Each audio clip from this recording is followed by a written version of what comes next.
ಭಾಗ್ಯವಂತರು ನಾವು ಭಾಗ್ಯವಂತರು, ಭಾಗ್ಯವಂತರು ನಾವು ಭಾಗ್ಯವಂತರು. ತಾಯಿ ಮಮತೆಯ ತಂದೆ ಪ್ರೀತಿಯ ಪಡೆದ ನಾವುಗಳೇ ಪುಣ್ಯವಂತರು, ಪಡೆದ ನಾವುಗಳೇ ಪುಣ್ಯವಂತರು. ಹೌದಲ್ವಾ?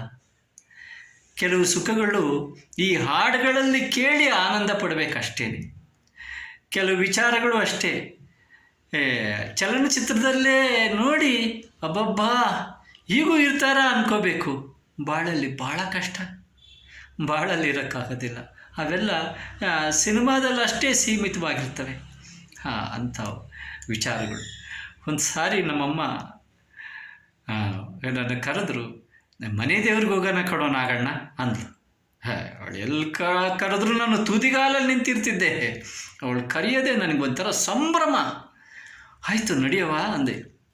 ಹೋದು ಆ ಯಡಿಯೂರಲ್ಲಿ ಇಳಿದು, ಯಡಿಯೂರಿಂದ ಬಸ್ ಹೋಗುತ್ತೆ ಜಲ್ಗೆರೆ ಅಮ್ಮ, ಹಟ್ಟಿಲಕ್ಕಮ್ಮ, ಅಲ್ಲಿಂದ ಹೋದರೆ ನಮ್ಮದು. ಅಲ್ಲೋಗಿ ಪಡಲಮ್ಮ, ಯರದಳ್ಳಿ ಪಡಲಮ್ಮ ಅಂತ ನಮ್ಮ ಮನೆ ದೇವರು, ನಮ್ಮ ಪೂರ್ವಿಕರ ದೇವರು. ಪೂರ್ವಿಕರ ದೇವರು ಅಂದರೆ ಮನಸ್ಸಿನ ದೇವರು, ಮನೆ ದೇವರು ಅಂದರೆ ಮನಸ್ಸಿನ ದೇವರು, ಪೂರ್ವಿಕರನ್ನ ನೆನಪು ಮಾಡೋ ದೇವರು, ಎಷ್ಟು ತಲೆಮಾರಾಯಿತು ಅಂತ ನಮಗೆ ತೋರಿಸ್ಕೊಡೋ ದೇವರು ಅಲ್ವಾ? ಅಲ್ಲಿಗೆ ಹೋಗೋದೇ ಒಂಥರ ಆನಂದ. ಹೋಗಬೇಕಾದ್ರೆ ಎಲ್ಲ ಹೇಳೋಳು, ಇವ್ರದ್ದು ಇದು ಹಿಂಗೆ ಅದಂಗೆ, ಇದು ಈ ಕಡೆ ಅದೆಲ್ಲ, ಇವರು ಈ ಥರ ಬಾಳ್ತಾಯಿದ್ರು ಅಂತ. ಆಮೇಲೆ ಅವ್ರ ಮನೆ ಬಂತು. ನೋಡು ನಾಗಣ್ಣ, ಇದೇ ಕಣೋ ನಿಮ್ಮ ಪೂರ್ವಿಕರ ಮನೆ ಅಂತ ತೋರಿಸಿದ್ಲು. ಇಷ್ಟು ದೊಡ್ಡ ಮನೆ ಯಾರೂ ಇಲ್ಲ. ಎಲ್ಲಿ ಹಳೆ ತಲೆಗಳೆಲ್ಲ ಹೋದ ಮೇಲೆ ಯಾರಿರ್ತಾರೆ? ಎಲ್ಲ ಅಲ್ಪ ಸ್ವಲ್ಪ ಓದ್ಬಿಟ್ಟು ಪೇಟೆಗಡಿಗೆ ಸುಖಕ್ಕೆ ಪೇಟೆಗೆ ಹೊರಟೋಗ್ತಾರೆ. ಹೆಂಗಿತ್ತು ಗೊತ್ತೋ ನಾಗಣ್ಣ ಈ ಮನೆ? ಆ ಎತ್ತುಗಳು ಸಾಕಿದ್ರಲ್ಲ, ಆ ಕುರಿಗಳು, ಆ ಎತ್ತು, ಆ ಹಸ, ಸಾಮಾನು ಬಡಪಟ್ಟಿಗೆ ಯಾರೂ ಕಟ್ಟಕ್ಕಾಗ್ತಿರ್ಲಿಲ್ಲ. ಅಂಥ ಬರೀ ಬಲಶಾಲಿನೇ ಬೇಕಿತ್ತು ಆ ದನಗಳನ್ನ ಎತ್ತುಗಳನ್ನ ಕಟ್ಟಾಕೋದಕ್ಕೆ. ಅಂಥ ಮನೆ ಇದು. ಹುಚ್ಚೇಗೌಡ, ಮುದ್ದಲಿಂಗಯ್ಯ ಅನ್ನೋರಿದ್ದರು. ಅವರೆಲ್ಲ ನಮ್ಮ ಕಡೆಗೆ ಬರಬೇಕಾದ್ರೆ ಕುದುರೆ ಮೇಲೆ ಬರೋರಂತೆ. ಆ ಕುದುರೆ ಮೇಲೆ ಬರ್ತಾಯಿದ್ರಲ್ಲ, ಆ ದೊಡ್ಡ ಮನೆತನ ನೋಡೇ ನಮ್ಮವ್ವ ನಿಮ್ಮ ಅಪ್ಪನಿಗೆ ತಂದ್ಕೊಂಡಿದ್ದು. ಅಲ್ಲಿ ಅವಾಗೆಲ್ಲ ಬಂದರು ನೋಡು. ಗೌಡ್ಗೆರೆ, ತೆಪ್ಸಂದ್ರ, ಈ ಉರ್ಕಳ್ಳಿ, ಉಳ್ಗೆರೆ, ಮತ್ತು ಹೀಗೆ ಇಲ್ಲೆಲ್ಲ ಅವ್ರು ಬಂಧು ಬಳಗ ಎಲ್ಲ ಕೊಟ್ಟಿದ್ದಾರೆ.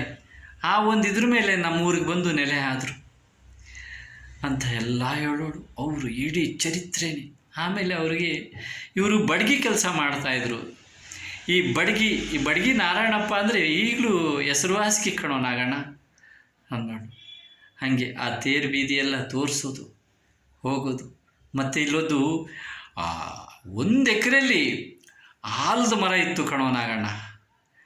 ಆ ಬಡಗಿ ಕೆಲಸ ಮಾಡ್ತಿದ್ರಲ್ಲ ಅವರು, ಆ 1 ಎಕರೆಯಲ್ಲಿ ಅಷ್ಟೂ ದೊಡ್ಡ ಆಲದ ಮರ ಕಡ್ದು ಕಡಿದ ಮೇಲೆ ಇವರು ಈ ಮನೆ ಹಿಂಗಾಗೋಯ್ತು ಕಣೋ.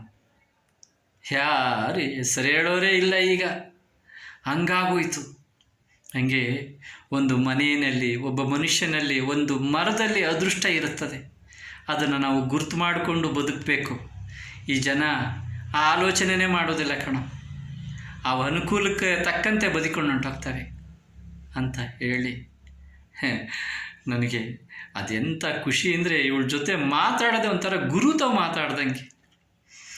ನಿನ್ನ ಜ್ಞಾನಕ್ಕೆ ನಾ ಸೋತು ಹೋದೆನು, ನಿನ್ನ ಮಮತೆಗೆ ನಾ ಮಾರು ಹೋದೆನು, ದೇವರ ವರವೋ ಪುಣ್ಯದ ಫಲವೋ ನಿನ್ನ ನಾ ಪಡೆದೆನು. ಹೀಗೆ ಮಾತಾಡಿಕೊಂಡು ದೇವಸ್ಥಾನ ಹತ್ರ ಬಂದು. ದೇವಸ್ಥಾನದ ಹತ್ರ ಹೇಗೆ ಅಂದರೆ 100 ಎಕರೆ ಇತ್ತು ಕಣೋ ಇಲ್ಲಿ ಕೆರೆ. ಎಲ್ಲ ಒತ್ತುವರಿ ಮಾಡಿಕೊಂಡು ತೋಟ ಮಾಡಿಕೊಂಡು ಈಗ ಕೆರೆ ಒಂದೇ 1 ಎಕರೆ ಬಿಟ್ಟಿದ್ದಾರೆ. ದೇವಸ್ಥಾನ ಮುಂದೆಗಡೆ ಅರ್ಧ ಎಕರೆ ಬಿಟ್ಟಿದ್ದಾರೆ. ಈ ಜನಗಳೇ ಅಷ್ಟು ಕಣೋ. ಎಷ್ಟು ವೈಭವದಲ್ಲಿತ್ತೋ ನೋಡೋಕ್ಕೆ ಕಣ್ಣು ಸಾಲದು ಹಾಗಿತ್ತು.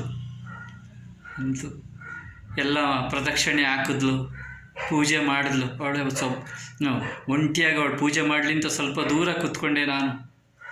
ದೇವ್ರ ಮುಂದೆ ಕೂತ್ಕೊಂಡು ಅಳ್ತಾ ಇದ್ದಾಳೆ, ಬಡ್ಕೋತಾ ಇದ್ದಾಳೆ, ತನ್ನ ಕಷ್ಟ ಎಲ್ಲ ಹೇಳ್ಕೊತಾ ಇದ್ದಾಳೆ. ನನಗಂತೂ ಭಾಳ ಬೇಜಾರಾಗೋಯ್ತು. ಹೇಳಲಿ, ದೇವ್ರ ಹತ್ರ ಹೇಳ್ದಲೆ ಇನ್ನೆಲ್ಲಿ ಹೇಳ್ತಾಳೆ ಅವಳು. ಹೇಳಲಿ ಬಿಡು ಅಂದ್ಕೊಂಡು ಪೂಜೆ ಮಾಡಿದ್ಲು. ಆಶ್ಚರ್ಯ ಅಂದರೆ ನಮ್ಮ ಅವನಿಗೆ ಅದೆಷ್ಟು ಭಕ್ತಿಯಿಂದ ಮಾಡಿದ್ಲೋ.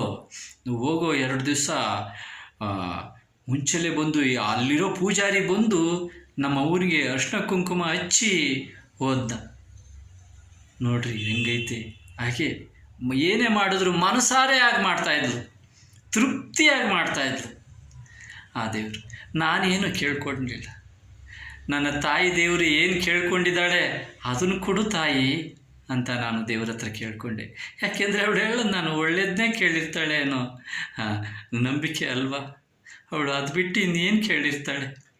ಪಾಪ ಅವಳು ಅಷ್ಟು ಕಷ್ಟನ ಅಲ್ಲಿ ಅವಳು ನೊಂದಿರೋ ನೋವನ್ನೆಲ್ಲ ಅವಳ ಹತ್ರ ತೋಡ್ಕೊಂಡ್ಳು ಆ ಮಹಾತಾಯಿ ಹತ್ರ.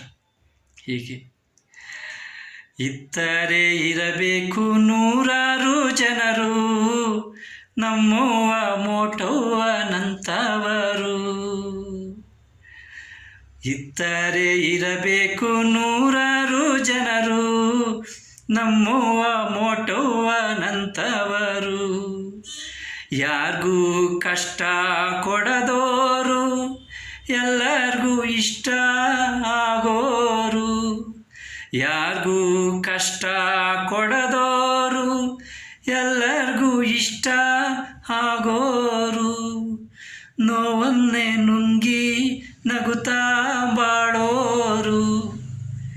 ಇದ್ದರೆ ಇರಬೇಕು 100 ಜನರು, ನಮ್ಮವ್ವ ಮೋಟವ್ವನಂತ